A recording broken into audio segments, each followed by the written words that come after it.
अस्सलामुअलैकुम and a very good morning. Rahul Lahore में आप सबको खुश आमदीद कहते हैं। जी मैं हूँ मुनीबा आसिफ। मैं बिल्कुल ठीक ठाक हूँ। उम्मीद करती हूँ कि आप लोग जहाँ कहीं होंगे खैरियत से होंगे और अपनी सेहत का भी ख्याल रख रहे होंगे। साथ ही साथ अपने से जुड़े जो लोग हैं, जो रिश्ते हैं, उनके हवाले से भी आप कुछ ना कुछ जो है ना इन्फॉर्मेशन ज़रूर ले लेते होंगे कि जनाब आप लोग भी ठीक हैं या नहीं है। वैसे भी ये मौसम बड़ा ही, मैं तो कहूँगी कि अजीब व गरीब हुआ है, जिसकी वजह से मौसम अंडर वेदर मैं ख़ुद भी हूँ और मेरे से जुड़े जो लोग हैं, जो मेरे रिश्ते हैं, वो भी बहुत ज़्यादा बीमार हैं। तो इसलिए मैं आपको भी कहती हूँ कि अपना ख्याल रखा करें और दूसरों का भी ख्याल रखा करें। खैर, आज बहुत सारी चीज़ें हैं जिनको हमने डिस्कस करना है आज के शो में, लेकिन उसके ऊपर पूरा एक सेगमेंट भी है, लेकिन उसके ऊपर थोड़ी सी आगाही है, थोड़ी सी चीज़ें जो मैं आपके साथ आज शुरू में ही शेयर करना चाहूँगी कि पिछले 2-3 दिन से ना हर कोई मेरे से पूछ रहा है, मैसेजेस भी आ रहे हैं जो जानते हैं, फिर कॉल्स भी आ रही हैं, फिर जो मेरी सराउंडिंग में लोग हैं जो फ़ेस टू फेस पूछ सकते हैं, वो मेरे से पूछ रहे थे कि जनाब जो स्कूल में वैक्सीन लग रही है, ख़ासतौर पर बच्चियों को जो वैक्सीन लगाई जा रही है कैंसर से रिलेटेड, सर्वाइकल कैंसर से रिलेटेड, आया वो लगवानी चाहिए या नहीं लगवानी चाहिए। और यकीन माने कि इतने फ़ोन्स आए हैं, इतने मैसेजेस आए हैं, इतने लोगों ने पूछा है कि ये सही है या नहीं है। इसके ऊपर तो पूरा एक सेगमेंट है ना जो आपको बताऊंगी, लेकिन खुदारा जब भी कोई ऐसी मुहिम शुरू होती है, कोई कैंपेन शुरू होती है ना, तो उसके ऊपर अमल दरामद ज़रूर किया करें। वो आप लोगों के लिए, वो हमारे लिए फ़ायदेमंद साबित होती है, वो हमारे फ़ायदे के लिए उसका आगाज़ किया जाता है। तो आपकी बच्चियों को ये लगाई जा रही है सर्वाइकल कैंसर के हवाले से वैक्सीन है जो कि लगवानी चाहिए। 100% जो है ना ये कह लें कि बिल्कुल ठीक है, इसमें कोई साइड इफ़ेक्ट्स नहीं है। एक वीडियो है जो सर्कुलेट कर रही है और हर किसी ने वो वीडियो मुझे भी भेजी है कि देखें, इसमें ये जो हज़रत है ना ये बोल रहे हैं कि जी इससे बच्चियों को बांझपन का मसला हो जाएगा, फ़लाँ चीज़ हो जाएगी, फ़लाँ चीज़ हो जाएगी। किसी भी बात के ऊपर कान धरने की ज़रूरत नहीं है। आप उस बंदे से पूछे या वो बंदा जो इसके ऊपर वीडियो बना रहा है, आया उसने कोई रिसर्च की है उसके हवाले से, उसने कोई आपको रिसर्च दिखाई है उस वीडियो के अंदर, वो ख़ुद रिसर्चर है, वो कोई डॉक्टर है, वो क्या है, ये भी तो आपको देखना चाहिए। ऐसे ही किसी भी वीडियो के ऊपर किसी भी बंदे के पीछे लग जाना नहीं अच्छा होता, ये आपके लिए नुकसानदेह होता है। तो आप ख़ुद भी थोड़ी सी फाइंडिंग्स करें, ख़ुद थोड़ा सा अवेयर होने की कोशिश करें कि अगर ये चीज़ लगवाई जा रही है, गवर्नमेंट ने एक इनिशिएटिव लिया है, तो इसके पीछे के रीज़न्स क्या हैं, हमें क्यों लगवानी चाहिए, हमारी बच्चियों को क्यों लगवानी चाहिए। गूगल है हर किसी के पास फ़ोन है। आप ख़ुद थोड़ा सा रिसर्च करें कि ये सर्वाइकल कैंसर है क्या। अभी भी हम जितनी मर्ज़ी कोशिश कर लें, कैंपेनिंग कर लें, कहीं ना कहीं से एक सैंपल 2 पेशेंट्स निकल ही आते हैं। तो इसलिए जिस भी रोकथाम के हवाले से जो कैंपेन की जाती है या फिर गवर्नमेंट इनिशिएटिव लेती है ना, उसका खैर मकदम हमें करना चाहिए और उनका साथ देना चाहिए। तो अभी प्रोग्राम में आगे बढ़ते हैं, कुछ सेहत के हवाले से बात कर लेते हैं। एक वक्त हुआ करता था जब मीठे के लिए या मिठास के लिए अमूमन शहद या गुड़ का इस्तेमाल किया जाता था घरों में। फिर 19वीं सदी के वस्त में सफ़ेद चीनी मुतारिफ़ करवाई गई और देखते ही देखते शहद और गुड़ की बजाय इसका इस्तेमाल आम होता चला गया। शुरुआत में तो इसे चंद बीमारियों का सबब समझा जाता था, लेकिन अब कई तहकीकात के बाद सफ़ेद चीनी को मीठा जहर करार दिया गया है, जिसे कैन शुगर कहा जाता है या फिर रिफाइंड शुगर, जो हमारे घरों में सफ़ेद चीनी यूज़ हो रही होती है।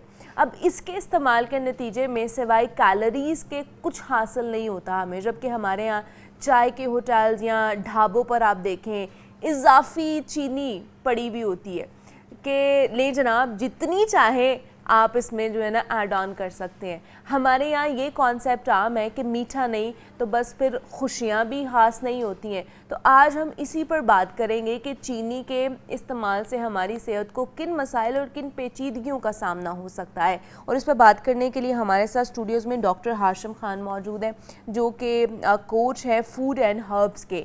तो उनसे आप कराते हैं। डॉक्टर हाशिम, आपको वेलकम कहते हैं। जागो लाहौर में कैसे हैं आप? शुक्र, आप खैरियत से? मैं भी बिल्कुल ठीक ठाक। डॉक्टर साहब, मीठा हमारी ज़िंदगी का एक बहुत बहुत इम्पॉर्टेंट एलिमेंट मैं कहूँगी, बिकॉज़ हमारे जितने भी देखने वाले हैं यहाँ पर, जितने लोग बैठे हुए हैं, हमारे सबके घरों में मीठा पाया जाता है और वो चीनी की शक्ल में होता है, और वो भी सफ़ेद चीनी की शक्ल में होता है। पहले ज़माने में अगर देखा जाए तो शहद का इस्तेमाल किया जाता था, गुड़ का, शक्कर का, ये वो चीज़ें होती थी जिनका इस्तेमाल होता था। जैसे जैसे इवॉल्व हम करते गए, जैसे जैसे जिद्दत आती गई, तो इन चीज़ों को भी रिफाइंड कर दिया गया, चीनी की शक्ल बना दी गई। तो ये जो सफ़ेद चीनी है, कितना इसको पॉइजन, वाइट पॉइजन भी कहा जाता है, कितनी ये बीमारियों का बाइस बनती है? Thank you so much miss. देखें, हम अवेयरनेस की तरफ अगर चलें तो शुगर तो हमें नज़र आ रहा है ना का वाइट पॉइजन है, लेकिन असल इसका जो मोर एडवर्स इफेक्ट हम अपने हाथों से बनाते हैं ना, वो इसकी एडेड वैल्यूज़ हैं।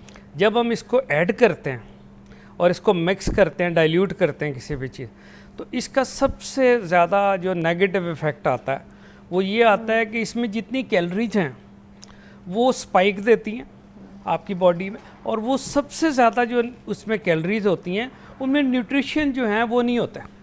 और जब आप स्पाइक्स मिलता है तो 3 बेसिक आपके बॉडी के सिस्टम जो है ना, जो कि आपके रेगुलर सिस्टम है, लाइक आपका CNS है, सेंट्रल नर्वस सिस्टम, इसमें एंजाइम्स प्रोड्यूस, इसमें एक डोपामिन एंजाइम है जो कि मूड एलिवेटेड होता है। अच्छा। जब आप वाइट शुगर एडिड करते हैं अपनी बॉडी में तो इसके मल्टीपल डिसएडवर्स इफेक्ट्स आते हैं, मल्टीपल, यानी कि ये पूरे जो केमिकल आपकी बॉडी के सब्सटेंस है ना, ये उनके स्ट्रक्चर को चेंज कर देता है।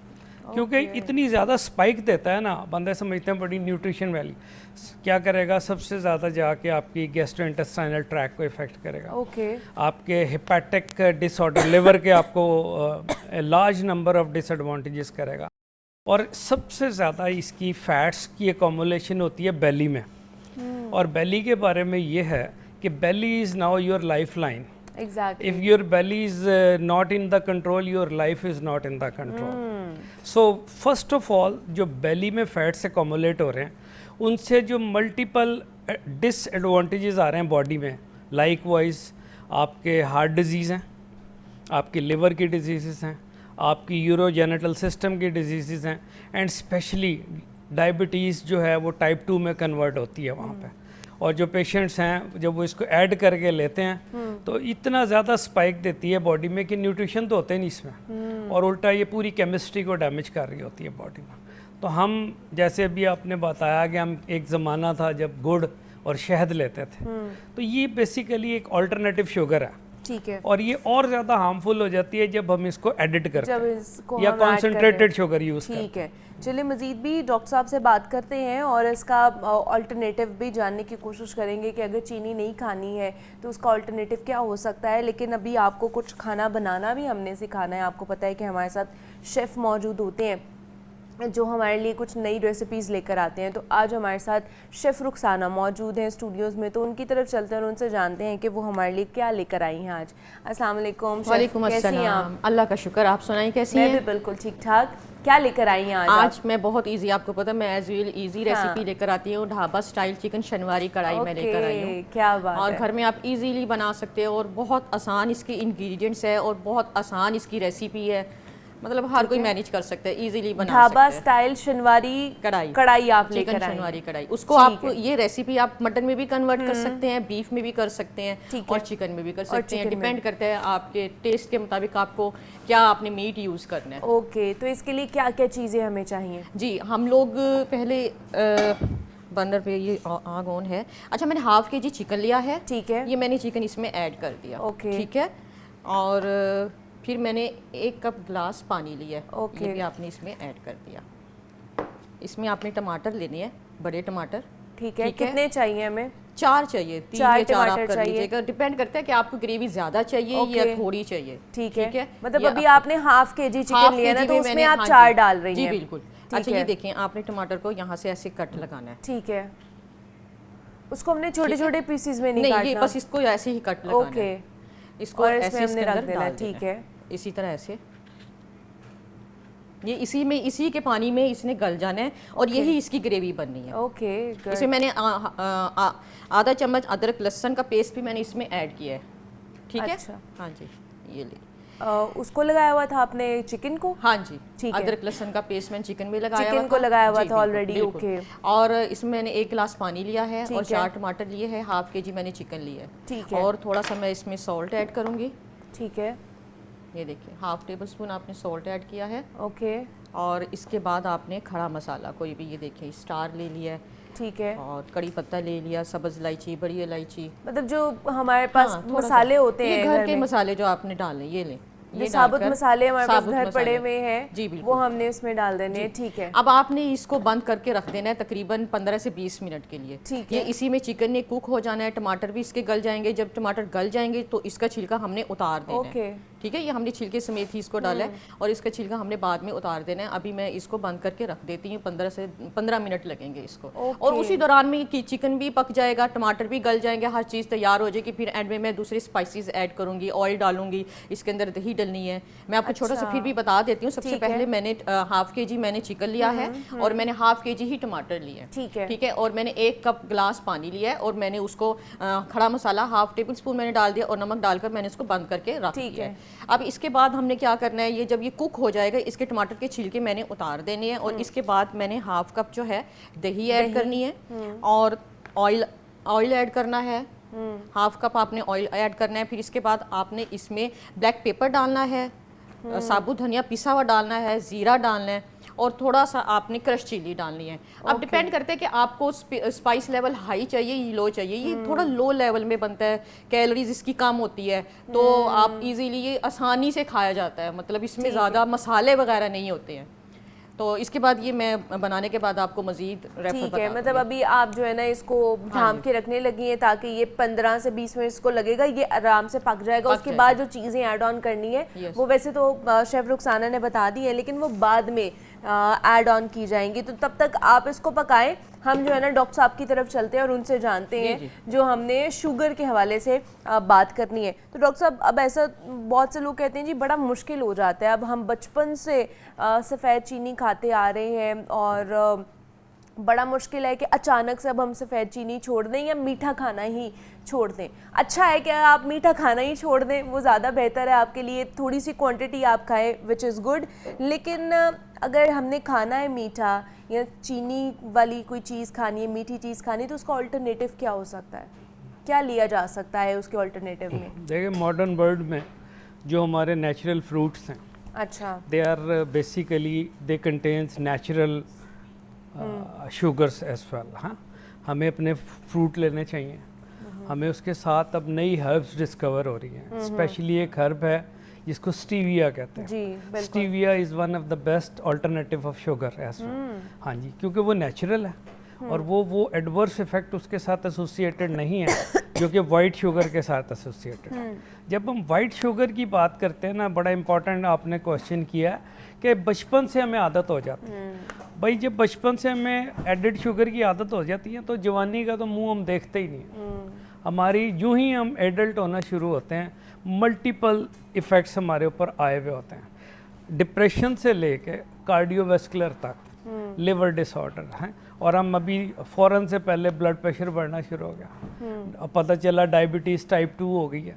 वजह क्या है कि ये कैलोरीज को एनहेंस करती है। ठीक है। और बड़ी एम्पल क्वांटिटी में एनहेंस करती है। और कैलोरी वो जिनका न्यूट्रिशन वैल्यू बहुत कम होता है, डैमेजिंग, और जिसके मल्टीपल एडवर्स इफेक्ट कैसे आते हैं कि आप फैटी हो जाते हैं, ओवरवेट हो जाते हैं, ओबेसिटी होनी शुरू हो जाती है, और फीमेल्स में मेल्स में एबनॉर्मलिटी ऑफ हार्मोन्स होना शुरू हो जाती है।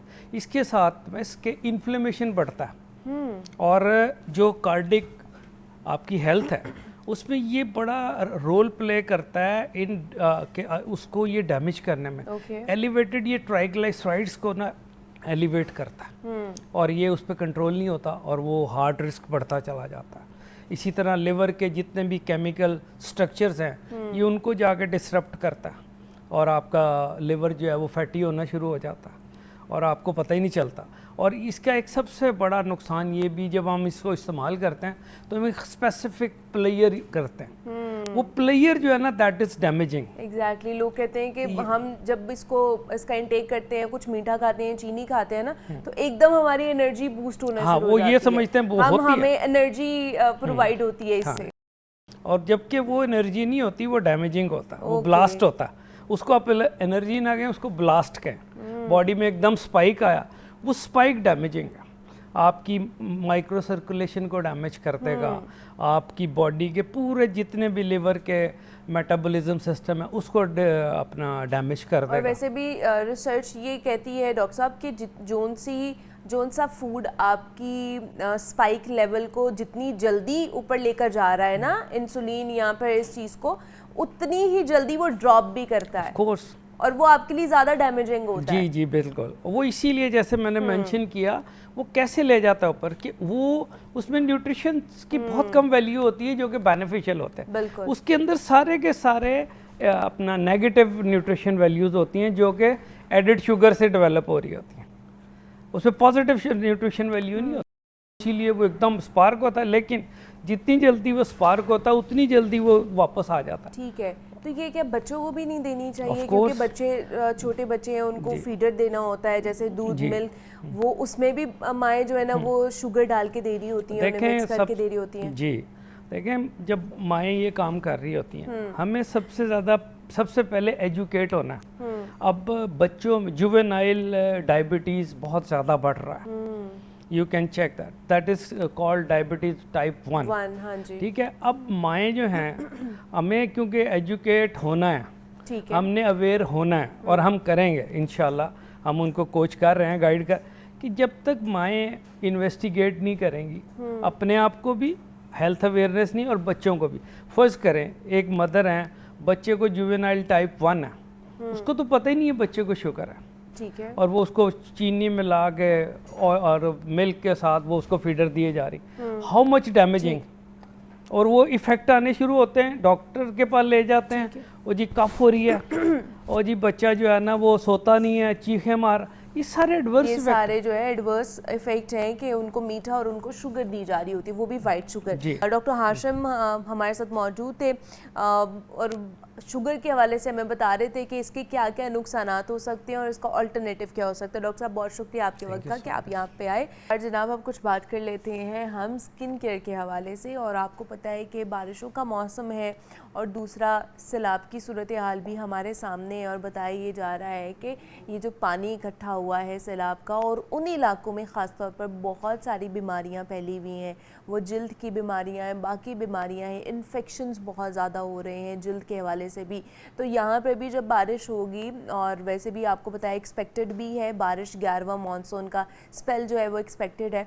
तो जब बारिश होती है, बच्चे बारिश में नहा रहे होते हैं, बड़े भी क्योंकि गर्मी है तो बारिश में इंजॉय करने के लिए, नहाने के लिए चले जाते हैं। तो बारिश के पानी से क्या इन्फेक्शंस हो सकते हैं, वो बालों के हवाले से या फिर स्किन के हवाले से, उस पर बात करनी है हमने। क्योंकि ख़ारिश लोग कहते हैं हमें होना शुरू हो जाती है, फिर एलर्जी होना शुरू हो जाती है, तो उसके लिए क्या रेमेडीज़ या क्या ऐसी चीज़ें हैं जो आप यूज़ कर सकते हैं, उस पर बात करने के लिए डॉक्टर कंवल जवाद हमारे साथ स्टूडियोज़ में मौजूद है।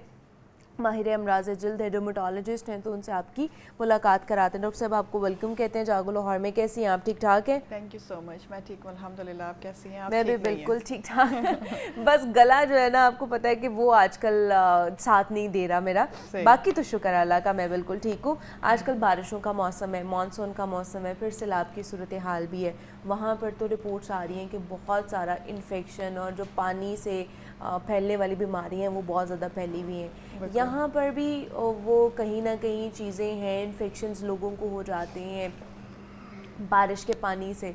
तो किस तरह के इन्फेक्शंस होने का ख़तरा है अगर बारिश का पानी आप उससे एक्सपोज हो जाते हैं? तो देखिए, बारिश का पानी वैसे प्योरली अगर देखा जाए तो जो बारिश होती है वो पानी बहुत पाक साफ़ और साफ़ सुथरा होता है। आपको पता है उसमें काफ़ी ट्रीटमेंट्स भी हमें बताए गए कि आपको उससे शिफा मिलती है वो पानी। लेकिन क्या होता है कि वो पानी जब हमारे पॉल्यूटेड एटमॉस्फेयर से मिल जाता है अब उसमें डिफरेंट केमिकल शामिल हो जाते हैं, पॉल्यूशन शामिल हो जाती है, वो पानी वो प्योर नहीं रहता। डेफिनेटली जब वो साफ एरियाज में गिर रहा है, ठीक है, कोई अगर उसे एक्सपोज हो जाता है, जाके शावर ले ले, शावर लेने के बाद वो कपड़े चेंज कर ले तो इतना कोई ख़ास प्रॉब्लम नहीं होता। लेकिन जैसे कि आजकल फ्लड है, जगह जगह प्रॉब्लम हुआ है बहुत ज़्यादा बारिश की वजह से, तो उन लोगों में बारिश का ये पानी बहुत ज़्यादा इन्फेक्शन फैलाने का सबब बन रहा है। बहुत सारे इन्फेक्शन जैसे कि common bacterial, fungal infection, viral infection, scabies जैसी बीमारी, ये सारे के सारे बारिश वाली जगह पे जहाँ पर कैंप्स लगे हुए हैं, जहाँ फ्लड है, जहाँ पानी खड़ा है या जहाँ से पानी काफ़ी तबाही मचा के चला गया है, उन सब जगहों पे ये सारे इन्फेक्शन कॉमन है बहुत ज़्यादा। सबसे कॉमन इसमें मोस्ट कॉमन जो हम अगर देखें तो बैक्टीरियल इन्फेक्शन होता है। बहुत ज़्यादा क्राउडी, अगर आप किसी एरिया में रह रहे हैं, लाइक कैंप्स में आपको पता है कि बहुत ज़्यादा क्राउडी सूरत हाल होती है, हाइजीन प्रॉपर नहीं रख सकते, नहाना नहीं होता उन लोगों का, कपड़े नहीं उस तरह से वॉश कर सकते, तो उन लोगों में स्केबीज बहुत कॉमनली फैल रही है, जो कि खारिश वाली बीमारी है, जिसकी ख़ास निशानी ये है कि उसकी जो इचिंग है वो शुरू ही शाम के बाद होती है। लाइक जैसे के बाद आपको खारिश होना शुरू, बिल्कुल, खारिश बहुत सिवियरिटी पे होती है, लाइक पूरी रात सिवियर खारिश रहती है। जब सुबह होती है, पेशेंट आपको हिस्ट्री यही देता है कि मुझे पूरी रात बहुत खारिश होती है, खासतौर पे अंडर आर्म्स में, अंडर लेग्स में, उंगलियों की ये दरमियान वाली जगह पे आपको बहुत ज़्यादा खारिश होगी।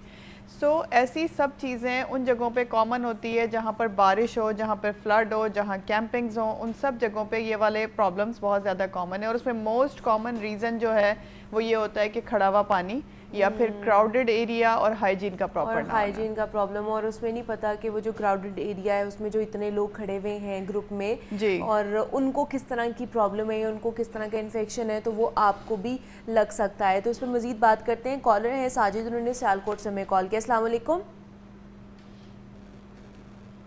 वालेकुम सलाम जी, मैं क्या?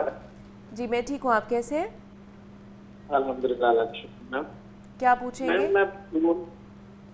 मैं पसूर से आपको बिलोंग करता हूँ, साजिद।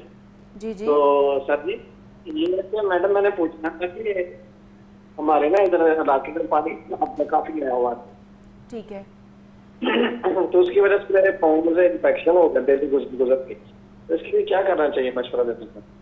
ठीक है। ये जो सैलाब का पानी है उसकी वजह से इन्फेक्शन हुआ है या पहले ही था?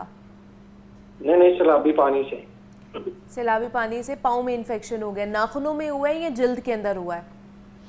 नहीं, ऊपर जिल्द के ऊपर हुआ। वो ऐसा हुआ ना कि मैं शूज पहनता हूँ, बैंक का एम्प्लॉई हूँ। जख्म बने, कोई जख्म है वहाँ पर? जख्म है वहाँ पर कोई जख्म? जी जख्म है। अभी तो काफी डेली इंजेक्शन लगवा काफी बेटर हो गया। ओके, तो मैं कह रहा हूँ कोई और भी मशवरा हो जाएगा। ठीक है साजिद साहब, अभी डॉक्टर साहिबा से हम पूछ लेते हैं। सैलाबी पानी है बिल्कुल ऐसे यही बैक्टीरियल इन्फेक्शन हैं जो मोस्ट कॉमन है, और फिर इन्हीं का कॉन्टीन्यूस रहने से फंगल इन्फेक्शन भी वहाँ पर हो जाता है। आपको चाहिए कि इंजेक्शन उसके मसले का हल नहीं है, आपको एंटीबायोटिक प्रॉपरली लेना चाहिए। Over the counter antibiotics available हैं, आपको प्रिस्क्रिप्शन की भी ज़रूरत नहीं होती, लेकिन उसके लिए बेहतर तरीका ये होता है कि आप नियर बाय जो भी आपके मेडिकल असिस्टेंट मौजूद हैं, कोई भी आपको जीपीज़ होते हैं, कोई मेडिकल ऑफिसर मौजूद है, आप जस्ट उनसे अपने लिए एक प्रॉपर एंटीबायोटिक लिखवा लें। अच्छा। और उस एंटीबायोटिक को खाने के साथ साथ आपने नॉर्मल सलाइन से वॉश करना है। जो ड्रिप की छोटी बॉटल आती है 100 ml वाली, उससे आपने उस मुतासरा हिस्से को साफ करना है। सिंपल उसके ऊपर पॉलीफेक्स अप्लाई करें। पॉलीफेक्स प्लस ऑइंटमेंट हर जगह इजीली अवेलेबल है, ठीक है। और अगर एंटीबायोटिक आप नहीं जा सकते, कोई मेडिकल सीख नहीं है, तो ऑगमेंटन बहुत मशहूर है। आपको अगर एलर्जी नहीं है तो आप 1 ग्राम, अगर आप एडल्ट हैं, लाइक एडल्ट से मतलब ये 18 साल से बड़े हैं, तो आप 1 ग्राम वाली ऑगमेंटन सुबह शाम ले सकते हैं। इस जख्म के लिए आपको एंटीबायोटिक खानी ही पड़ेगी, अदरवाइज आपको रिलीफ नहीं मिलेगा। बिल्कुल, इंजेक्शंस लगवाते जाएंगे लेकिन उसका कोई हल नहीं है, बिकॉज जब तक उसको ओरल यानी खाने वाली मेडिसिन और टॉपिकल यानी लगाने वाली दोनों से कवर नहीं देंगे, उन्हें रिलीफ नहीं मिलेगा। मतलब आपको एंटीबायोटिक का कोर्स पूरा करना पड़ेगा 7 डेज एटलीस्ट, 7 डेज के लिए, एक हफ्ते के लिए। और अगर आपके इर्द गिर्द कोई डॉक्टर बैठा हुआ है, हमारे इंतजामिया ने बड़ा अच्छा इंतजाम किया हुआ है कि कैंप्स में डर्मेटोलॉजिस्ट भी, ये वाले डॉक्टर्स भी हैं जो वहाँ पर लोगों को देख रहे हैं। तो अगर आपके पास इस तरह के डॉक्टर मौजूद है वहाँ पर चले जाएं, वरना डॉक्टर साहिबा ने जो मेडिसिन आपको बताई आप वो भी खा सकते हैं। तो ये बड़ी प्रॉब्लम है कि ये प्रॉब्लम सैलाब के वहाँ पे मुतासरीन जो है ना इस चीज़ से मुतासर हो रहे हैं, इफेक्ट होते जा रहे हैं। अच्छा, रैशेस हो जाए या खारिश बहुत ज़्यादा हो रही है जैसे आपने कहा कि रात को भी जो ईचिंग होना शुरू हो जाती है, स्केबीज हो जाती है, ठीक है, उसके लिए क्या किया जा सकता है? एक वो भी बता दे। दूसरा, अगर खारिश बहुत ज़्यादा बच्चों में भी हो रही होती है और पूरा लाल हो जाता है उनका, और ऊपर उनकी जो स्किन है उभरना शुरू हो जाती है, ऐसे ही है वो वाला, उसके लिए क्या करना चाहिए और वो होता क्यों है? देखिए, जो आप उभरने वाली बात करिए, अगर हम उस पर सबसे पहले बात करें कि रैशेज हो जाना, खारिश होती है, जिस जगह पे खारिश हो रही है थोड़ी देर में ही वहाँ पर पॉइंटेड उभर जाता है, ये बेसिकली अर्टिकेरिया कहलाता है। इस पे हमने एक अपने प्रोग्राम में बात भी की थी। अर्टिकेरिया वो एक प्रॉब्लम, वो एक एलर्जी है इंसानी जिस्म में होती है, जो किसी भी चीज़ से आपको एलर्जी होने की वजह से होती है। फॉर सपोज आपको पानी से एलर्जी हो तो बारिश के पानी से एलर्जी मोस्ट कॉमन होती है। नंबर 2, अगर आपको ह्यूमिड एटमॉस्फेयर से एलर्जी हो जाए, आपको स्वेटिंग से एलर्जी हो जाए, आपको किसी खाने वाली चीज़ से, जैसे मछली है और इस तरह की कोई भी चीज़ हो। अच्छा, बहुत से लोग कहते हैं को कोई प्रॉब्लम हो गई, एलर्जी होगी या खारिश हो रही है ना, तो डिटोल वाले पानी से धो लें, डिटोल डाल के ना उसके साथ नहा लें, आप बच्चों को भी नहला दें। ये सही है कि नहीं? बिल्कुल भी सही नहीं है। आप डिटोल, सेफगार्ड, लाइफ बॉय से बिल्कुल दूर रहेंगे, क्योंकि ये किसी भी किस्म के स्किन इन्फेक्शंस को मजीद प्रोमोट करते हैं। टू बी वेरी ऑनेस्ट, उसका साफ तरीका ये है कि आप उस पानी में फिटकरी डालिए, ठीक है, और उसे आधा घंटा पड़ा रहने दें, ठीक है, और फिर आप उस पानी को नहाने के लिए और इवन पीने के लिए भी इस्तेमाल कर सकते हैं, ठीक है। पानी को, बिल्कुल, फिटकरी वाले पानी को, फिटकरी डाल दें आप पानी के अंदर, 1-2 घंटे के लिए छोड़ दें। उसमें जितना भी डस्ट पार्टिकल्स होते हैं, जितने भी जर्म्स होते हैं, वो नीचे बैठ जाते हैं, और आप उसकी ऊपर वाली लेयर को लेके पीने के लिए और इवन खाना बनाने के लिए और नहाने के लिए यूज कर सकते हैं। सबसे आसान तरीका ये है कि साफ, बगैर किसी डेटोल, बगैर किसी चीज़ के साफ पानी से आप अपना शावर लें, उसके बाद उसे सेल्फ ड्राई करें, और उसके बाद साफ सुथरे कपड़े पहने। जख्म है तो पॉलीफेक्स लगाएं, खारिश है तो मैंने एंटीहिस्टामिन टैबलेट बता दी है, वो इस्तेमाल करें, जब तक कि आप किसी प्रॉपर मेडिकल केयर में नहीं पहुंच जाते, क्योंकि ये सिर्फ इनिशियल ट्रीटमेंट है। अगर वो ज्यादा वर्स है तो डेफिनेटली आपको जाना पड़ेगा, डॉक्टर के पास रुजू जरूर करना पड़ेगा। बिल्कुल। तो हमारे साथ डॉक्टर कवल जवाद मौजूद थी, डर्मेटोलॉजिस्ट हैं, और उन्होंने काफ़ी चीज़ें आप तक पहुंचाई हैं, आपके साथ शेयर की हैं कि अगर जो लोग हमें देख रहे हैं उनको एलर्जी हो रही है ये सैलाब से, जो मुतासरीन हैं वहाँ पर, उन तक ये चीज़ें आपने ज़रूर पहुँचानी है, और आप भी इससे मुतासर हैं तो आप भी उन चीज़ों का इस्तेमाल ज़रूर करें। डॉक्टर साहबा, बहुत शुक्रिया आपके वक्त का, थैंक यू सो मच। और इसके ऊपर बात किया, ब्रेक लेते हैं, यहाँ पर मिलते हैं इस ब्रेक के बाद।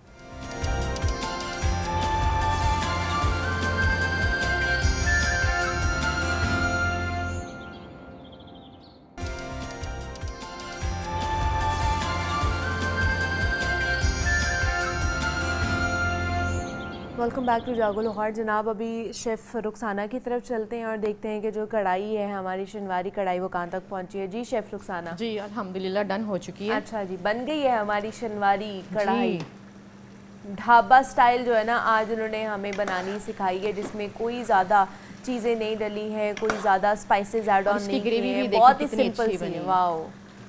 अच्छा, अब मैंने सबसे एंड में अब इसमें हरी मिर्च और धनिया ऐड करना है, ठीक है, ठीक है। फिर इसके बाद हम गार्निशिंग में थोड़ा सा ऐड कर देंगे, और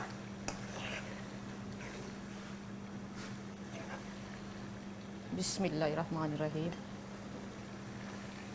चिकन भी कुकड हो चुका है, फुली कुकड है, ग्रेवी भी इसकी बन चुकी है।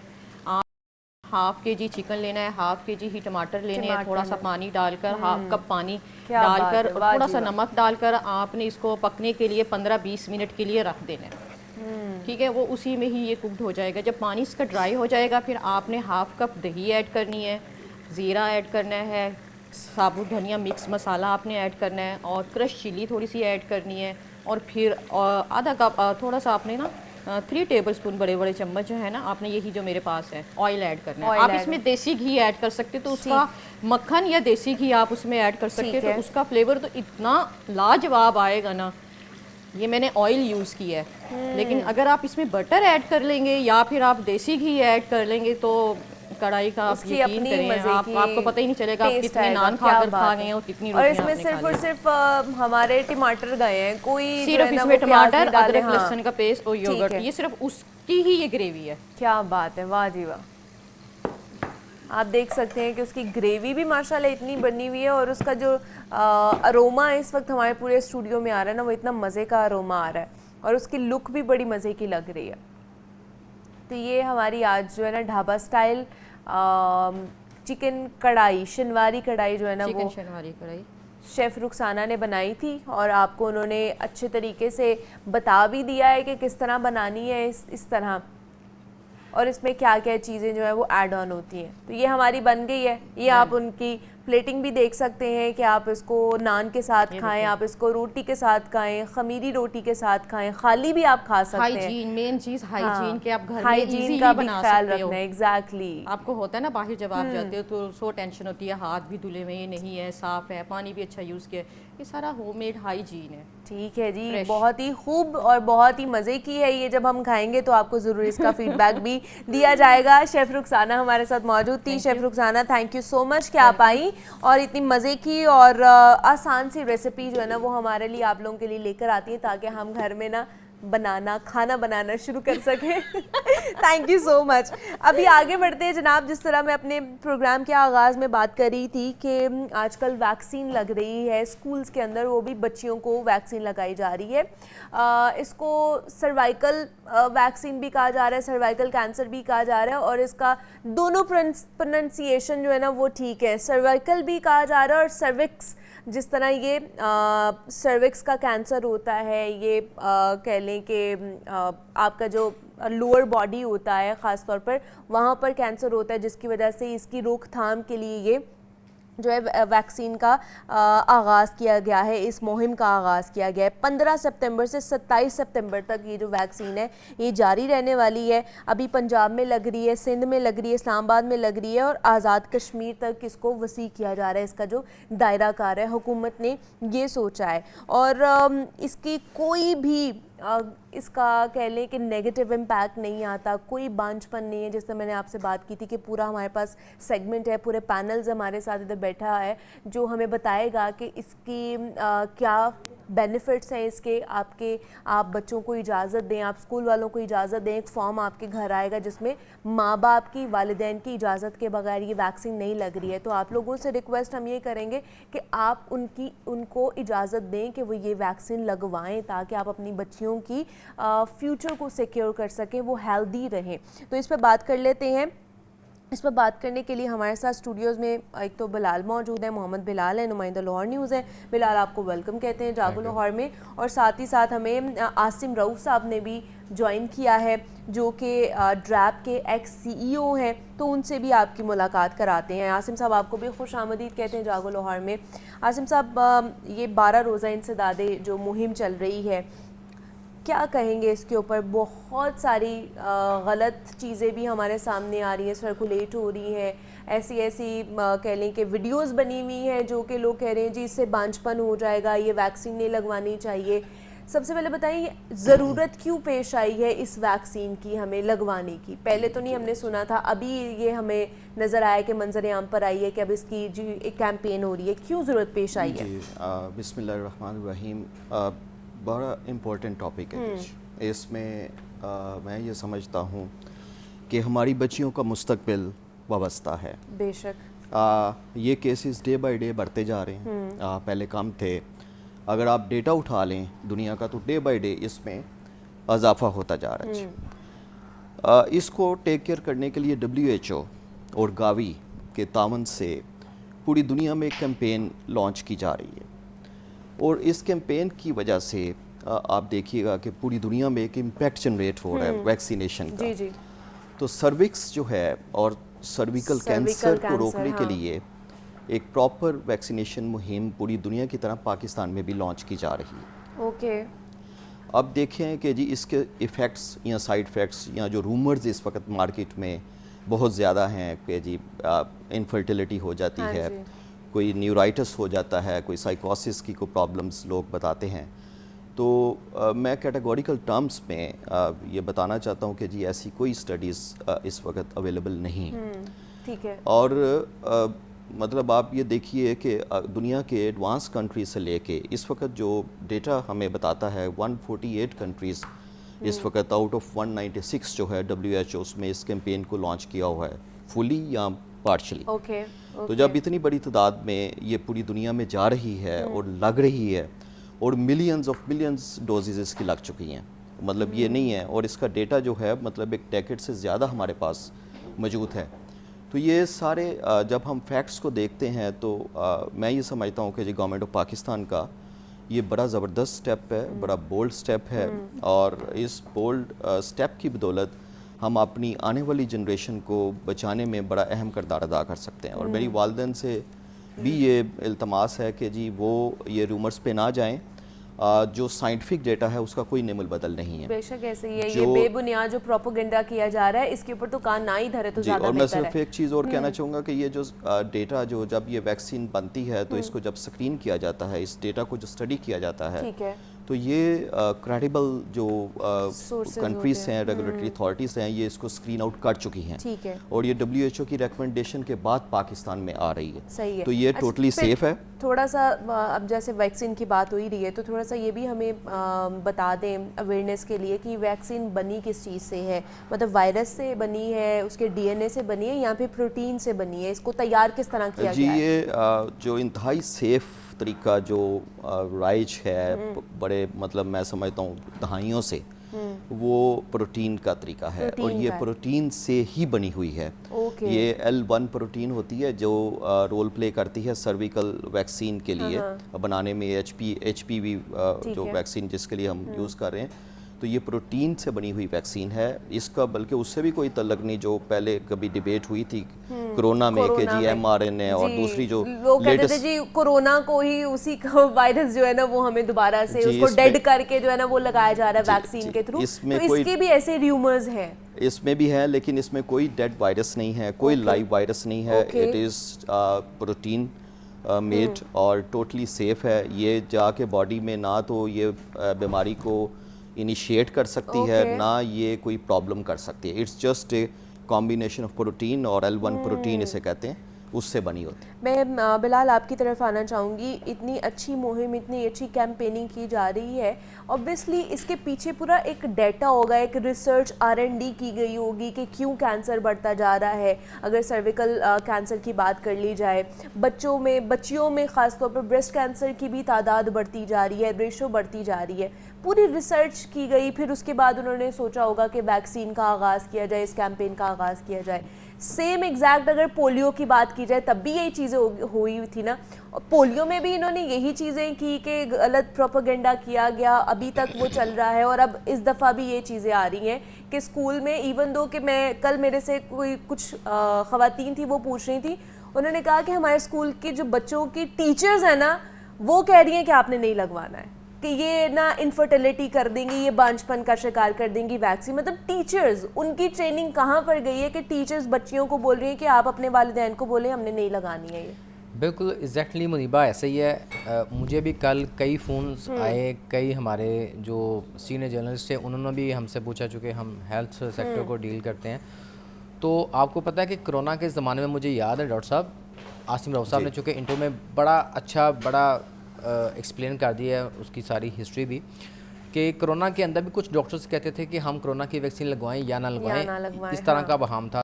टीवी स्क्रीन पे बैठ के मैं कह रहा हूँ कि मैंने कोरोना का वो पर्सन हूँ। सबसे पहले जब एक्सपेरिमेंटल वैक्सीन आई थी UHS में, अच्छा, उस वक्त प्रोफेसर जवेद अकरम साहब होते थे VC उनके, तो मैंने खुद लगवाई थी। बड़े रेयर लोगों ने तब लगवाई थी, उनकी फैमिली ने लगवाई थी, गवर्नर पंजाब उनकी फैमिली ने लगवाई थी, तो मैंने लगवाई थी एक्सपेरिमेंटल जो चाइना से आए थे। फिर उसके बाद जब रूटीन में वैक्सीनेशन आई फिर भी एक्सपो सेंटर से मैंने लगवाई। फिर उसके बाद इसकी जो बूस्टर डोज थी वो भी मैंने लगवाई। 3 डोजें लगवा के अल्हम्दुलिल्लाह मैं बैठा हूँ। कुछ 2 माह पहले मैंने अपने सारे बॉडी के टेस्ट कराए हैं, सब क्लियर है अल्हम्दुलिल्लाह। तो इस वजह से हमें ये देखना चाहिए, ये सोचना चाहिए, एक दफ़ा तो हम एज आ नेशन हर बीमारियों में नंबर 1 पहुंच चुके हैं। और कैंसर, आपको पता है कि मैंने कैंसर की अवेयरनेस की बहुत ज़्यादा आवाज़ उठाई हुई है। अच्छा, हमसे पहले 148 ममालिक में ये चीज़ लग चुकी है और वहाँ पे आप देखें कि उनका जो डेटा है, स्टैट्स हैं, वो क्या कहते हैं कि इससे कितनी अमवात हुई है, कितने लोग जो है वो ख़वातीन जो है वो बांझ हुई हैं। पहले वो तो चेक कर लेना। आप खुद रिसर्च करते नहीं हो और आप आ जाते हैं जी आप ये ना लगवाएं, इसमें बच्चियों को जो है ना प्रॉब्लम हो सकती है। हमारे साथ प्रोफेसर डॉक्टर सायरा अफजल ने भी हमें ज्वाइन कर लिया है, डीन है इंस्टीट्यूट ऑफ पब्लिक हेल्थ की। अस्सलाम वालेकुम डॉक्टर साहिबा, कैसी हैं आप? ठीक है, वालेकुम अस्सलाम जी, मैं बिल्कुल ठीक हूँ। Thank you very much for having me. Doctor साहिबा, ये जो कैंपेन चल रही है सर्वाइकल वैक्सीन के हवाले से, और इसमें बहुत सारे जो पेरेंट्स हैं ना ख़ास तौर पर वो कंफ्यूज्ड हैं, बहुत ज़्यादा परेशान हैं कि क्या करें, आया हम अपनी बच्चियों को ये वैक्सीन लगवाएं ना लगाएं, क्योंकि कुछ प्रोपेगेंडा भी चल रहा है सोशल मीडिया पर, ऐसी ऐसी वीडियोस जो है ना वो शेयर की जा रही हैं कि जी बच्चियां इनफर्टाइल हो जाएंगी, बांझपन का शिकार हो जाएंगी, कुछ बिहेवियरल इश्यूज़ हो जाएंगे, मेंटली कुछ डिसऑर्डर्स हो जाएंगे। तो ये सारी चीज़ें जो आपने हमें बतानी है कि आया इस वैक्सीन से कोई नुकसान होता है या नहीं होता। जी, ये बहुत ही आपने अहम सवाल किए हैं, बल्कि एक ही सवाल में बहुत से सवाल आते हैं। सबसे पहले तो ये बात जान लीजिए कि बड़ी मौसर दुआ है, और ये वैक्सीन जो है इसमें कोई वायरस मौजूद नहीं है, ना किल्ड वायरस है, ना इसमें कोई जिंदा वायरस है, ना इसमें कोई डीएनए है, बल्कि ये एक प्रोटीन है जिसे हम वायरस लाइक प्रोटीन VLP कहते हैं। और ये प्रोटीन जाके अब जिस्म के अंदर कुव्वत मुदाफ़ियत को स्ट्रॉन्ग करती है। 9 से 14 साल की बच्चों को इसलिए मुंतखब किया गया है क्योंकि ये एज है जहाँ पर मैक्सिमम कुव्वत मुदाफ़ियत मजबूत हो सकती है, और मुस्तकबिल की लाइफ में उनको बहुत सी अहम बीमारियां नहीं होंगी, जिसमें 4 से 5 किस्म के कैंसर से बचाती है, और ये मुहासों से बचाती है जिसे वॉट्स कहते हैं। कैंसर में एक कैंसर जो आपने कहा सर्विकल कैंसर है, इसके अलावा जो मुंह के कैंसर यानी ओरल कैंसर से बचाती है, फेरेंजियल कैंसर जो कि नाक कान गले के पीछे एक हिस्सा है उससे बचाती है उसके कैंसर से, एनल कैंसर यानी बड़े पेशाब जहाँ से बाहर आता है उस जगह के कैंसर से बचाती है, और ये पेनाइल कैंसर से भी बचाती है। तो ये 4-5 किस्म के कैंसर हैं जिनसे ये बचाती है, और इसको लगाना इंतहाई महफूज है क्योंकि इससे पहले 150 के करीब ममालिक में ये वैक्सीन लगाई जा चुकी है, जिसमें बहुत से इस्लामी ममालिक भी शामिल हैं। जिस तरह आपके बिल्कुल नेबर में बांग्लादेश मौजूद है, सऊदी अरब मौजूद है, इन सब में ये लगाई गई, करोड़ों बच्चों को लगाई गई और इससे कोई साइड इफेक्ट आज तक सामने नहीं आया। और ये पिछले 20 साल से मुख्तलिफ ममालिक में लगाई जा रही है, और पाकिस्तान में भी जो लोग अफोर्ड करते थे और उनको अवेयरनेस थी वो अपनी फैमिलीज को ये वैक्सीन लगवा रहे थे, लेकिन महंगी होने की वजह से हर शख्स इसको नहीं लगवा सकता। तो पहली दफा हुकूमत पाकिस्तान और हुकूमत पंजाब ने इतना मुस्तहसन काम किया है कि ये फ्री ऑफ कॉस्ट अवेलेबल कर दी है, और institute of public health Birdwood road Lahore में भी हमारे पास ये वैक्सीन मौजूद है। और आप यकीन जानिए कि हमारे पास स्टॉक जितना है उससे ज्यादा लोग रजिस्टर हो चुके हैं, और यहाँ पर लोगों का रश लगा हुआ है जो ये वैक्सीन लगवाना चाहते हैं, क्योंकि ये फ्री ऑफ कॉस्ट है, इस पे किसी तरह की कोई भी उनके फाइनेंशियल बर्डन नहीं उन पे आ रहा। तो मतलब इसके कोई साइड इफ़ेक्ट्स नहीं है, ये बहुत ही सेफ़ है और इसको लगवाना चाहिए। जितने भी वालिदैन देख रहे हैं उन्होंने सुनी है कि डॉक्टर साहिबा क्या कह रही हैं कि इसमें कोई ऐसा वायरस मौजूद नहीं है, ना कोई एक्टिव वायरस मौजूद है, ना कोई डेड वायरस मौजूद है। ये सिर्फ और सिर्फ प्रोटीन से ये वैक्सीन बनी हुई है और इसका कोई भी नुकसान नहीं है। प्रोफेसर डॉक्टर सायरा अफजल हमारे साथ मौजूद थी। बहुत शुक्रिया डॉक्टर साहिबा, आपने इन डिटेल में हमारे साथ गुफ्तगू की और इसके बारे में बताया है। मोहम्मद बिलाल ने हमें ज्वाइन किया था। Bilal thank you. आसिम साहब थैंक यू सो मच कि आप भी आए और इस टॉपिक के ऊपर बात की है हमने। ब्रेक लेते हैं, यहाँ पे मिलते हैं इस ब्रेक के बाद।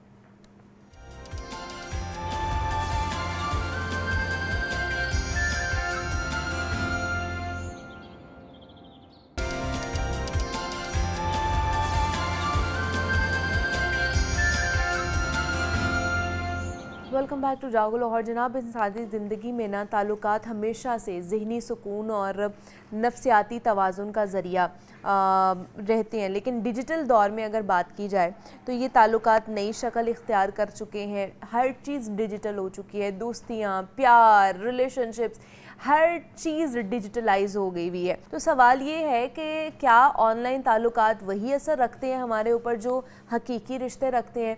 क्या वर्चुअल अटैचमेंट हमारी ज़हनी सेहत के लिए उतनी फ़ायदेमंद है या ये हमें मज़ीद तन्हा बना रही है, अदम इत्मीनान की तरफ धकेल रही है? और यही वो पहलू है जिन पर हमने बात करनी है आज। और इस पर बात करने के लिए डॉक्टर नबिया अली खान हमारे साथ मौजूद है, माहिर नफ्सियात है, उनसे बात करते हैं। डॉक्टर नबिया, कैसी हैं आप? ठीक ठाक हैं? मैं अल्लाह का शुक्र, करम अल्लाह की ज़ात का, आप बताइए। मैं भी बिल्कुल ठीक ठाक। डॉक्टर नबिया, आजकल सोशल मीडिया बहुत ही चल रहा है और हर किसी की ज़िंदगी के ऊपर तनकीद भी की जा रही है, उसको प्रोपेगेंडा भी बनाया जा रहा है सोशल मीडिया के थ्रू। मैं कहती हूँ आजकल सोशल मीडिया ना एक कल्प्रेट बन चुका है हर किसी की ज़िंदगी के लिए।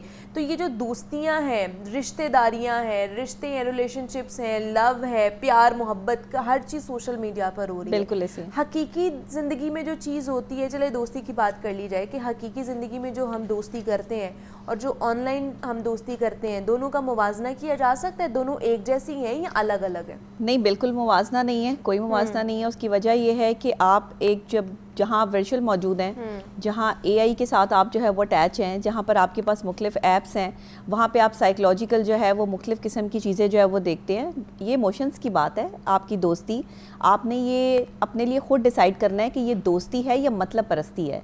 देखिए दूसरी साइड पे कौन बैठा है, उसकी सिचुएशन क्या है, उसकी इमोशंस क्या है, उसकी फीलिंग्स क्या हैं, उसके फेस एक्सप्रेशंस क्या हैं। हम साइकोलॉजी में ये चीज़ बहुत ज़्यादा काउंट करते हैं कि आपके फेस एक्सप्रेशंस क्या हैं, आप एक दूसरे को फील कैसे करते हैं, आपकी इमोशंस क्या। मैं आपके सामने बैठी हूँ, जैसे मैं मुस्कुरा के आपसे बात करूँगी, ये आप पर एक अलग इफ़ेक्ट जो है वो डालेगी। और अगर यही बात फ़ोन पे हो रही होगी या यही बात किसी ऐप पे हो रही होगी तो हम एक दूसरे की इमोशंस को उस तरह से कनेक्ट नहीं कर पाएंगे और ना समझ पाएंगे।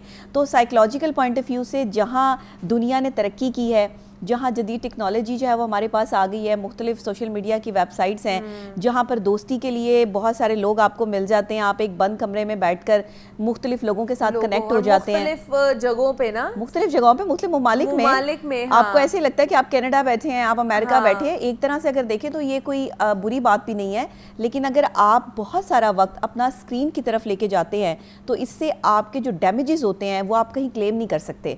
आपकी ज़ाहिर है आई साइट पर इसके असरात पड़ते हैं, जब आप स्क्रीन टाइम आपका ज़्यादा होता है, फिर आपके कंधों पर इसका बोझ बहुत ज़्यादा पड़ता है, आपके डैमेजेस जो है वो आपकी जो बॉडी है उस पर बहुत ज़्यादा पड़ते हैं। दिमागी तौर पर तो साइकोलॉजिकली तो हम वैसे ही परेशान हो ही जाते हैं कि जो दूसरा शख्स है उसके साथ आप दोस्ती निभा रहे हैं बगैर किसी इमोशन के, बगैर किसी फीलिंग के, बस आप उससे बात करना है, आपका टाइम पास हो रहा है। बेसिकली आज के दौर का इंसान जो है ना वो टाइम पास करने पे फोकस कर रहा है, उसे किसी भी तरह टाइम पास करना है। उसका दोस्त कहीं पर भी बैठा है, उसे कोई इससे मैटर नहीं, उसकी शक्ल सूरत क्या है, उसकी आदात क्या है, उसके मामलात क्या हैं। यहाँ तक होता है सोशल मीडिया पे कि ख़वातीन अपने लिए जो है वो लड़का पसंद कर लेती हैं, लड़के अपने लिए लड़कियाँ पसंद कर लेते हैं और फिर उनके पीछे घर छोड़ के भाग जाते हैं।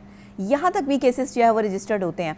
तो मैं ये समझती हूँ कि इस वक्त की ऑनलाइन जो दोस्तियाँ हैं, ये दोस्तियाँ उस तरह कारामद नहीं है। जब जैसे दोस्त आप दोस्तों से मिलते हैं, वक्त निकालते हैं, आप अपने मसरूफ़ वक्त में से दोस्तों के साथ जो है वो गेट टुगेदर करते हैं हैप्पीली। अगर आपने ज़िंदगी को जीना है और आप खुश रहना चाहते हैं तो आपको एक दूसरे की इमोशंस को करीब रह के फील करना है। बिल्कुल, दूर रह के तो आप इमोशंस के बारे में जो है वो जान ही नहीं सकते। इसीलिए धोखा हो रहा है, इसीलिए फ्रॉड हो रहा है, क्योंकि दूसरी साइड पे बैठा हुआ शख्स अक्सर औकात लड़के लड़कियां बन के बातें कर रहे होते हैं। आपको नहीं पता कि पीछे आप फेसबुक फ्रेंड है आपका या कोई भी फ्रेंड है जहाँ पे भी आपकी बात हो रही है, जिस भी ऐप पे या वेबसाइट पे, आपको नहीं पता दूसरा बंदा कौन है, वो आपकी इमोशंस के साथ खेल रहा है और बाद में पता चलता है कई दिन बाद जाके कि आप जिससे बात कर रहे थे वो है ही नहीं, वो तो लड़की है ही नहीं जी। और जब आप उससे जो है वो कनेक्ट आने के लिए कहते हैं, वीडियो कॉल पे आने के लिए कहते हैं या जो है वो आप उससे कॉल पे बात करने के लिए भी कहते हैं, तो वो बंदा जो है वो इस चीज़ को डिनाई कर देता है। तो आप सोचें कि एक इंसान बजाय कि एक अच्छी दोस्ती के लिए आगे बढ़ता है और उसको जो है वो वहाँ से डिप्रेशन मिलता है, एंजाइटी मिलती है, उसके बाद इंसान अपने आप को कमरों में बंद कर लेता है। फिर आप कमरों में जो है वो ज़िंदगी गुजारते हैं, फिर आप सोशलाइज नहीं रहते, आप फिर जो है वो लोगों के साथ मिलने जुलने में एहतियात करना शुरू कर देते हैं, लोगों पर से एतबार उठ जाता है। जहाँ AI से आपको बहुत सारी चीज़ें जो हैं वो तोहफ़तन मिली हैं, वहीं पर साइकोलॉजिकल पॉइंट ऑफ व्यू से ज़हनी दबाव, ये स्ट्रेस जो है डिप्रेशन जो है ये भी आपको तोहफतन मिला है। लोग तो कहते हैं जी आपके पास इतना टाइम नहीं है, लोग रिश्ते जो है ना वो आहिस्ता आहिस्ता करके ख़त्म होना शुरू हो जाते हैं, अपनी ज़िंदगियों में मसरूफ़ हो जाते हैं, आप नहीं टाइम दे सकते हैं एक दूसरे को, तो एटलीस्ट आपके पास वो चैट बॉट्स मौजूद है या AI मौजूद है, वो ऐप्स ऐसी मौजूद है जहाँ पर आप जाके आराम से उनसे कुछ भी पूछ सकते हैं या अपना टाइम जो है ना उनके साथ स्पेंड कर सकते हैं। जैसे शुरू में मुझे याद है AI आया था नया तो लोग उससे लिटरली बातें करना शुरू हो गए थे कि हम अकेले हैं, हमें बताइए हम क्या करना चाहते हैं, और वो क्योंकि वो इमोशन नहीं रखता है, हाँ। वो चैटबॉट है, तो वो आपको वही चीजें एड्रेस करेगा जो आप चाह रहे हैं, हाँ। जो आप चाह रहे हैं, आपके वो आपको वो नहीं बताएगा कि अच्छा आपके लिए ये गलत है आप ये मत करो, वो आपको बताएगा कि हाँ तुम ये फील कर रहे हो, तुम और फील करो, तुम्हारे लिए ये और चीज ये खराब हो सकती है, वो चीज उसमें इमोशंस नहीं है। और ये इमोशंस जहाँ पर नहीं है वहाँ पे दोस्ती भी नहीं है, वहाँ पे मोहब्बत भी नहीं है। रिश्ते मोहब्बत से निभाए जाते हैं, वो दोस्ती का रिश्ता हो या आपके ख़ानदान का कोई भी रिश्ता हो जो आपके करीब है, ये आपको एफर्ट करके निभाना पड़ेगा। और दोस्ती का रिश्ता जो है वो निभाने से निपटा है। अब आप एक चैट GPT पे बैठे हैं, आप एक जगह पर जो है वो दोस्ती कर रहे हैं, आप AI से पूछ रहे हैं कि आपकी इमोशंस इस वक्त ये हैं कि आप सैड फील कर रहे हैं, तो आपको क्या करना है, तो वो आपको उसी के मुताबिक जो उसने जवाब दे दिया ना, और वो एक स्पेसिफिक जवाब होगा, कुछ जुमलों में कुछ अल्फाज में वो जवाब होगा, लेकिन क्या वो आपकी उन इमोशंस का जवाब होगा जो आप फील कर रहे हैं? बिल्कुल भी नहीं हो सकता। और हो सकता है कि साइकोलॉजिकल पॉइंट ऑफ व्यू से आपकी वो फीलिंग उस वक्त ना हो जो आप उससे सवाल कर रहे हैं। और उसके बाद मुझे याद है कि कुछ साल पहले जो है वो फेसबुक पर इस तरह से एक वेबसाइट टाइप जो है वो चीज़ जो है वो लॉन्च की गई। फिर फेसबुक पे कुछ पेजेस बनाए गए कि जिसमें ये कहा जाता था कि आप सवाल पूछें कि आपकी शादी कब होगी, आपके लिए अच्छा दिन कौन सा है, आपके लिए अच्छा कलर कौन सा है। और वो सारे लोग पूरी दुनिया से जो है उस पेज के साथ कनेक्ट हो गए और वहाँ पर अपना टाइम जो है वो स्पेंड करना शुरू किया। फिर साइकोलॉजिकल पॉइंट ऑफ व्यू से बहुत से माहिर नफ्सियात और बहुत से लोगों ने इसको जो है वो कंडेम किया, इसकी मजम्मत की कि ये लोगों की जो है वो जहनी सेहत पे बहुत बुरे असरात मुरतब हो रहे हैं क्योंकि लोग इस पर यकीन कर रहे हैं। अब ये पीछे बैठा हुआ बंदा जो है वो इंडिविजुअल है, उसकी क्या सोच है और वो अपनी सोच के मुताबिक जो है वो जवाब दे रहा है। जाहिर है कोई इंसान ही है ना, या फिर कोई मशीन जो है वो फीड की हुई है जो आपको जो है वो जवाब दे रही है। तो ये चीज़ें हमारी जहनी दबाव का बाइस बनती हैं और हम कभी भी अच्छे दोस्त नहीं बन पाते। लेकिन क्या वजह है कि मतलब हकीकी दुनिया में या हकीकी लाइफ में आपको वो लोग नहीं मिल रहे हैं जो आपके साथ सही लोग हैं जो आपको बता सके, इसलिए लोग वर्चुअली ज़्यादा अटैचमेंट का शिकार हो रहे हैं। बिल्कुल आपने सही कहा है। आजकल आप जिस पर यकीन करेंगे वही आपके लिए जो है आपकी पीठ पे छुरा घोंप देगा। आपने जिसके साथ नेकी की होगी वही आपके खिलाफ खड़ा हो जाएगा। इंसानों का इंसानों पर से एतबार का उठ जाना इस बात की निशानदेही है कि इंसान जो है वो ऑनलाइन दोस्ती की तरफ चला गया है, क्योंकि लोग ये नहीं चाहते कि वो अपने टाइम किसी के साथ स्पेंड करें या जाएं, क्योंकि जब आप किसी को जान लेते हैं तो आप उसकी जान लेने तक आ जाते हैं। और ये सूरत हाल आप अपनी बात किसी के साथ शेयर ही नहीं कर सकते, तो फिर इंसान जो है वो AI के थ्रू जो है वो अपनी इमोशंस अपनी फीलिंग्स को उसके साथ जो है वो अटैच करता है और कहता है कि इसने मुझे क्या कहना है, इसने मुझे जवाब दे दिया और बात ख़त्म हो गई, इसने तो किसी को बताना भी नहीं है कि मैंने इससे ये सवाल किया और मुझे ये जवाब मिला। उसे वक्ती तौर पर जो है वो एक सेटिस्फेक्शन हो जाती है और इंसान उसके साथ जुड़ जाता है। अच्छा, ये यंगस्टर्स में बहुत ज़्यादा है, थोड़ा मैच्योर एज में जो है वो जो ख़वातीन या मर्द हजरात हैं वो इस तरफ नहीं जाते। ये जो एक आपकी मतलब आपकी यंग एज है, आप अभी स्टूडेंट हैं और आपको अंदाज़ा नहीं है कि आप किस तरफ जा रहे हैं, वहाँ पे अगर आपको किसी भी दोस्ती की तरफ से या मोहब्बत की तरफ से ब्रेकअप हुआ है या आपको जो है धोखा मिला है तो आप ऑनलाइन दोस्ती की तरफ जो है वो बढ़ते हैं। और फिर सबसे बड़ी बात ये कि मोबाइल फ़ोन सबके पास मौजूद है। बिल्कुल, घर में भी अगर आप बैठे हों तो लोग एक दूसरे से बात करना जो है वो पता नहीं उनके पास टाइम ही नहीं है, वो फिर भी मोबाइल फ़ोन में लगे होंगे। अब ये मुझे समझ नहीं आती कि जिस दोस्ती के लिए, जिस रिश्तों के लिए कभी हम वक्त निकाला करते थे अब वो वक्त बैठते थे, अब वो वक्त जो है वो मोबाइल फोन के साथ है। वो रील्स देख रहे हैं उसमें जा रहा है आपका कुछ भी नहीं कर रहे, सिर्फ स्क्रॉल कर रहे हैं, वीडियोस देख रहे हैं। अच्छा, वो वीडियोस जो लोगों ने बनाई हुई हैं वो अपने माइंड के मुताबिक हैं, किसी एक इंसान की सोच है, उस एक इंसान की सोच बुरी या अच्छी। और हमारा सोशल मीडिया इतना बेलगाम है पाकिस्तान का कि किसी की भी इज़्ज़त को जो है वो ख़राब कर दो, किसी के भी ख़िलाफ़ साजिशें प्लान कर दो, किसी को भी गंदा कर दो, बड़ा आसान काम है। मैं ये समझती हूँ कि फिर लोग कहाँ दोस्तों पर एतबार करेंगे जहाँ आपके साथ एक प्लेट में खाने वाले लोग जो हैं जिन पर आपने कभी एहसान किया हो वही गंद बक रहे हों, तो लोग लोगों पर एतबार करेंगे? कोई एक शख्स आपका एतबार तोड़ता है और सारी दुनिया से आपका एतबार उठ जाता है, तो फिर लोग जो है वो ऑनलाइन दोस्ती की तरफ बढ़ेंगे, क्योंकि ऑनलाइन दोस्ती में उनको खतरात नहीं है, उनको इज्जत जाने का खतरा नहीं है, और वो चैट डिलीट भी हो जाती है। तो फिर वहाँ से जो है वो आपको ना तो अपनी इमोशंस के जाने का खतरा है, ना ही आपको अपनी बेइज्जती का खतरा है। लेकिन फिर भी साइकोलॉजिकल इसके बहुत ही बैड इम्पैक्ट है। और मैं ये समझती हूँ कि अगर आपने अपनी ज़िंदगी को स्मूथ रखना है या आप अपनी ज़िंदगी को खुशहाल रखना चाहते हैं, तो आपको कोई एक अच्छा दोस्त, कोई एक मुखलिस दोस्त होते हैं, और लोग हैं मुखलिस इस दुनिया में। ऐसा नहीं है कि दुनिया मुखलिस लोगों से खाली हो गई है, ऐसे भी दोस्त हैं अच्छे चुन के, ख़ानदानी लोग। देखिए, मैं ख़ानदानी हमेशा बात क्यों करती हूँ, ख़ानदान का बड़ा आपकी ज़िंदगी पर और आपकी पर्सनैलिटी पर, आपकी शख्सियत पर बड़ा असर होता है। जो आपका ख़ानदान होता है, जो आपकी तरबियत होती है ना, वो आपके ख़ानदान से चल के आ रही होती है। अगर आप किसी का अदब करते हैं और तो वो आपके ख़ानदान से आपको जो है वो मिला है, और अगर आप बदतमीज़ हैं, आपके पास जो है वो कोई ऐसी, आप सिंसियर नहीं है अपने रिश्तों के साथ, तो इट्स मीन कि आपके पिछले जो है वो ये सारा कुछ जो है अटैम्प्ट करते आ रहे हैं, आपके वालिदैन की तरफ से आपको ये जेनेटिकली मिला है। जिस तरह बीमारियां जेनेटिकली मिलती हैं, इसी तरह कुछ जहनी बीमारियां भी जेनेटिकली मिलती हैं। ठीक है। और इसमें खास तौर पे स्ट्रेस, एंजाइटी और डिप्रेशन, ये तो तीन चीजें आपको बिल्कुल मिलती हैं। तो इसलिए इससे दूर रहें, कोशिश ये करें कि अच्छे दोस्तों से मिलें। और अगर आपका कोई अच्छा दोस्त नहीं है, आप दोस्त नहीं बनाना चाहते, मेरी तरह आप सुकून में रहना चाहते हैं, तो आप अपने काम पे ध्यान दें। ठीक है। अगर आपके पास कोई एक मुखलिस दोस्त है तो आप बहुत शुक्र अदा करें। एग्जैक्टली, आप शुक्र अदा करें कि आपके पास एक मुखलिस दोस्त है, और अगर नहीं है तो कोशिश करें कि आप बना सकें और अपने आप को ठीक करने की कोशिश करें। अगर कोई आपके साथ नहीं है तो ये भी बड़ा जरूरी होता है कि आप अपनी शख्सियत को एक्सप्लोर करें, अपने आप को देखें कि कौन सी ऐसी गलतियां हैं जो आप जिसकी वजह से लोग आपके साथ अटैच होने की कोशिश नहीं करते हैं या अटैच होते नहीं है। तो थोड़ा बहुत अपने ऊपर भी काम कर लेना चाहिए। डॉक्टर नबीहा अली खान हमारे साथ मौजूद थी। डॉक्टर साहिबा, बहुत शुक्रिया आपके वक्त का, थैंक यू सो मच कि आप आई। मुझे इजाज़त दीजिए, अपना ख्याल रखिएगा, अल्लाह हाफिज़।